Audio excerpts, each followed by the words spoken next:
So of course, one of the greatest questions that we face as people who are alive in the world is, why isn't the world better than it is?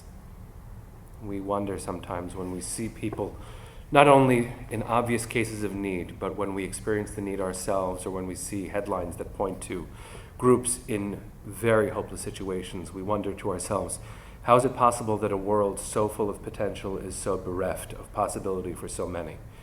And so this week's Parsha is an incredible moment where we might begin to reflect on how to turn it into reality.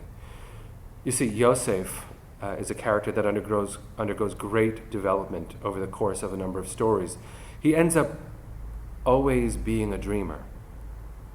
But at the very beginning of his life's stories, we encounter it. He isn't set up in a system that allows his dreams to lead toward a healthy dynamic, not for himself, not for his brothers, not for his father. And of course, we might see it as an elaborate plan by God so that Joseph will end up in Egypt, where we can then be saved one day. But his dreams plague him. His dreams rob him of his future, at least in the immediate sense, because his dreams are of his exalted role. He sees the possibilities of the entire universe, of stars, of the moon, of the sun. He sees all of these things bowing to him. And that not only aggravates people, it also belittles their contributions towards his and their own future. Having just returned from the Alumni Institute of the American Jewish World Service, after having been blessed and now burdened in all the right ways by their gift to me of bringing me and many other rabbis to Ghana and El Salvador and Senegal and other parts of the world where I just wouldn't know anything, and I still know so little. A place where the dreams and the stories that children and adults tell are all about the possibilities of a world that makes more sense for more people.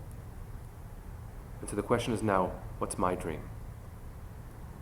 I just taught a preschool class in my shul all about these dreams, comparing Joseph's dreams to Pharaoh's dreams later.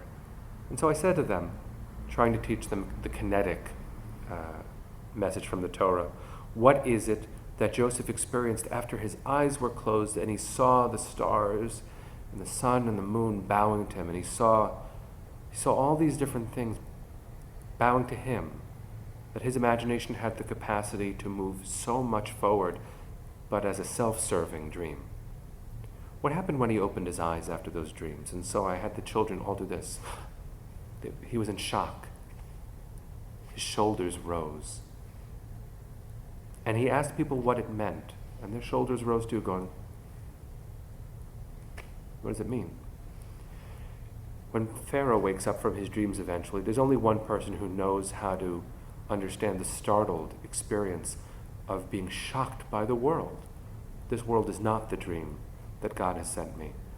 This world is not the dream that every inhabitant deserves to be able to actualize in their lives. And so the question that I place before myself and before everyone else who will listen, I guess, is, all right, close your eyes. What's your dream? When you wake up, please be shocked by how a beautiful dream and reality aren't yet connected. And then turn to the person next to you, turn to yourself, and turn to an organization perhaps like American Jewish World Service, and say to yourself, all right, I had that dream. I'm in shock. What does it mean?